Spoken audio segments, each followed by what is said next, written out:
नमस्कार। जरा एक ऐसे न्यूक्लियर पावर प्लांट के बारे में सोचिए।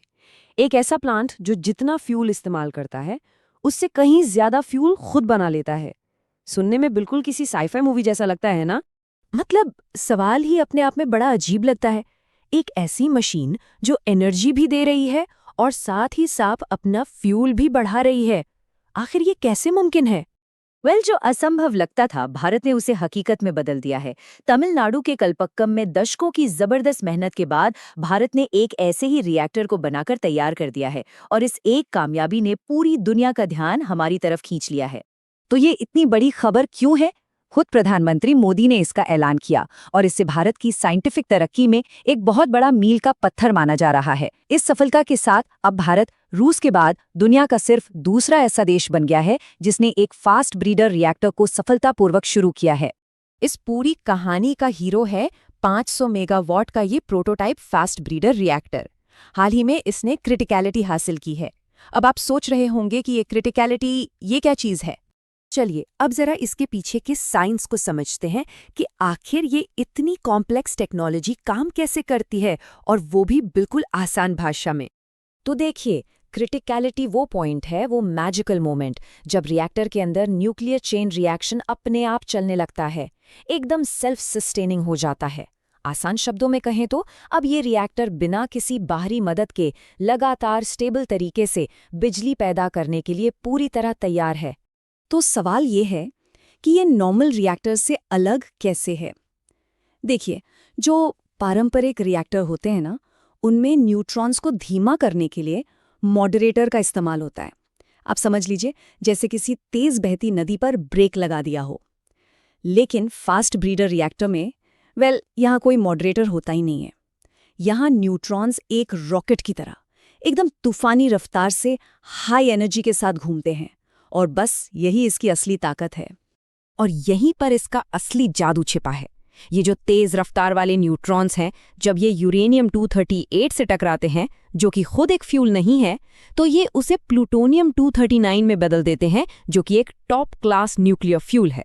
मतलब रिएक्टर बिजली तो बना ही रहा है, साथ साथ और ज्यादा फ्यूल भी पैदा कर रहा है। इसीलिए तो इसे ब्रीडर रिएक्टर कहते हैं। लेकिन भारत ने इतना बड़ा दाव इस टेक्नोलॉजी पर लगाया क्यों? ये कोई रातों रात लिया गया फैसला नहीं है।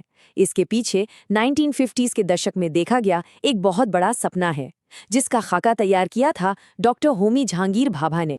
डॉक्टर भाभा ने भारत के लिए एक 3 स्टेज न्यूक्लियर प्रोग्राम तैयार किया था।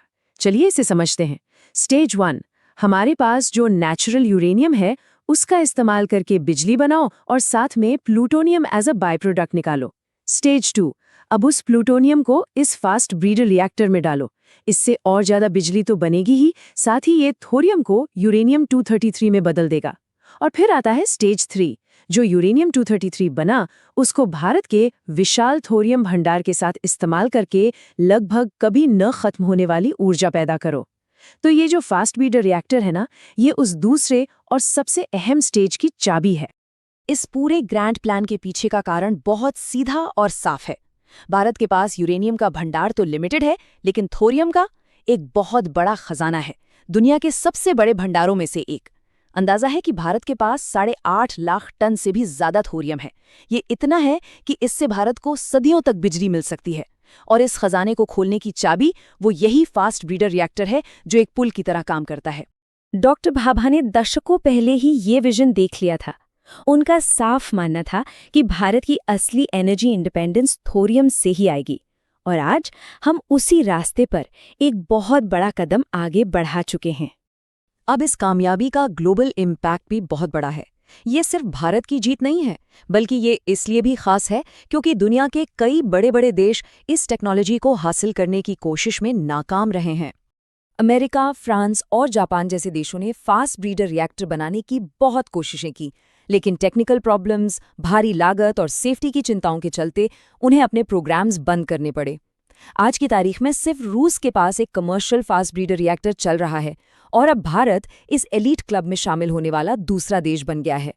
इंटरनेशनल एटॉमिक एनर्जी एजेंसी यानी IAEA ने इसे दुनिया के लिए एक मिसाल बताया है मजे की बात तो ये है कि चीन की सरकारी न्यूज एजेंसी शिन्हुआ ने भी भारत की इस सफलता को अपने यहाँ बड़ी खबर बनाया और इसे एक मील का पत्थर कहा। तो अब आगे का रास्ता क्या है? ये जो कामयाबी मिली है, ये भारत के लिए एनर्जी इंडिपेंडेंस के एक नए दौर की शुरुआत कर सकती है, जिसका अल्टीमेट गोल है थोरियम का इस्तेमाल करना।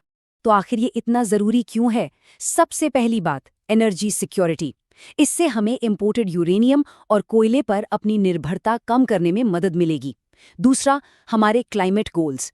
नेट जीरो तक पहुंचने के लिए ये एक स्टेबल और क्लीन एनर्जी का सोर्स है। और सबसे बड़ी बात, ये हमारी अपनी स्वदेशी टेक्नोलॉजी है, जो भारत की स्ट्रेटेजिक ऑटोनॉमी को एक नई मजबूती देती है। तो अब आगे क्या? अभी रिएक्टर में कम पावर पे टेस्टिंग होगी, फिर धीरे धीरे इसकी पावर को बढ़ाया जाएगा और आखिरकार इसे देश के नेशनल पावर ग्रिड से जोड़ दिया जाएगा। हाँ, इसमें अभी कुछ वक्त लगेगा, लेकिन अब ये तय है कि कमर्शियल ऑपरेशन एक हकीकत बनने वाला है।